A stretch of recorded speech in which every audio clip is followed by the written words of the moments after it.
Les différents types d'ordres permettent de mettre en place des stratégies d'investissement variées.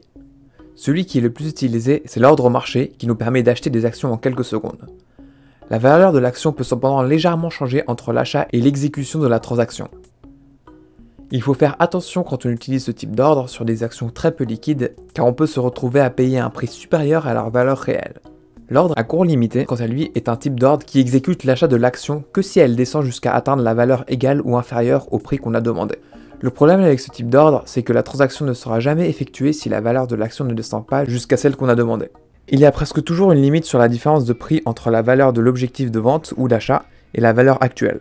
Cette limite varie selon les actions et les courtiers que vous utilisez. Et pour la vente, vous pouvez fixer un prix supérieur à la valeur actuelle à laquelle vous êtes prêt à vendre vos actions. Et dès que sa valeur atteint le prix fixé, vos actions sont revendues. Par exemple, en ce moment, je suis prêt à vendre mes actions Duolingo si l'action atteint la valeur de 100$. Du coup, j'ai fait un ordre de vente limite à 100$ avec Training 212, et quelques jours plus tard, il y a eu une journée où cette valeur a été atteinte, et mes actions ont été vendues automatiquement.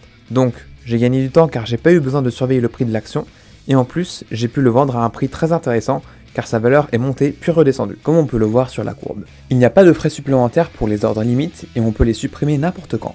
Dans Histoire, on a plus de détails sur la transaction effectuée. On voit qu'ils ont fait un remplissage partiel pour ma vente, donc ils ont vendu mes actions par-ci par-là avec des prix différents, mais toujours supérieurs ou égal à 100$. Et quand on appuie dessus, on voit tous les détails.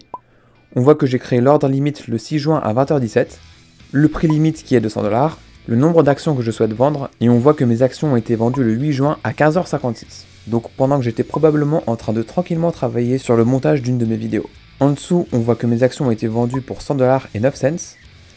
Le résultat, c'est le profit que j'ai fait entre l'achat et la vente des actions. Et le frais FX, c'est la conversion de dollars en euros qui est taxé à 0,15%, ce qui est négligeable. Comme vous pouvez le voir, j'ai payé 68 centimes de frais pour une vente à 450,44€. Maintenant, je vais vous parler des autres types d'ordres qui sont un peu plus complexes et qui sont presque pas, voire pas du tout utilisés par les investisseurs sur le long terme comme moi. On a l'ordre stop qui nous permet d'acheter automatiquement une action si sa valeur dépasse un certain montant qu'on a fixé. Mais pourquoi ne pas acheter l'action tout de suite pour moins cher?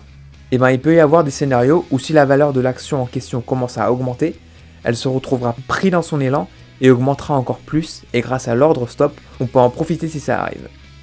Et en même temps, si la valeur n'augmente pas, eh ben on n'aura pas eu à acheter l'action. Et comme vous pouvez vous en douter, le risque avec ce type d'ordre, c'est que l'action atteigne cette valeur, puis redescende juste après. La vente d'actions avec l'ordre stop, c'est le contraire. Donc on choisit une valeur inférieure à la valeur actuelle, et si elle est atteinte, vos actions sont mises en vente au marché. Donc ici, le but est de limiter les pertes potentielles. Le problème avec ça, c'est que l'action peut tout à fait descendre à la limite, puis remonter juste après. Ensuite, il y a l'ordre stop limit, qui lui a la particularité en plus d'avoir une limite de prix à laquelle vos actions seront achetées ou vendues. Donc comme les ordres stop sont souvent actifs quand il y a un changement brusque dans la valeur de l'action, et que vu que les transactions ne sont pas instantanées, on se retrouve à acheter plus cher ou vendre moins cher que le seuil de déclenchement qu'on a fixé. Et le stop limit vient pallier à ce problème en fixant une limite, et si elle est dépassée, l'ordre ne sera pas effectué. Et en dernier, on a l'ordre trailing stop qui nous permet de mettre un seuil de déclenchement qui va suivre la valeur de l'action en temps réel dans sa montée, et si sa valeur baisse jusqu'à atteindre le seuil, l'action sera vendue. Ici, j'ai mis un seuil de 2$, mais ça peut aussi être un pourcentage. Et donc dès que l'action baisse de 2$ par rapport à son pic, elle est mise en vente au marché. Donc ce type d'ordre peut potentiellement nous permettre de sécuriser les gains réalisés sur une action. Vous connaissez maintenant les différents types d'ordres, mais perso je vous conseille de pas trop vous prendre la tête avec ça, et de juste acheter régulièrement les actions qui vous intéressent et ne pas les vendre.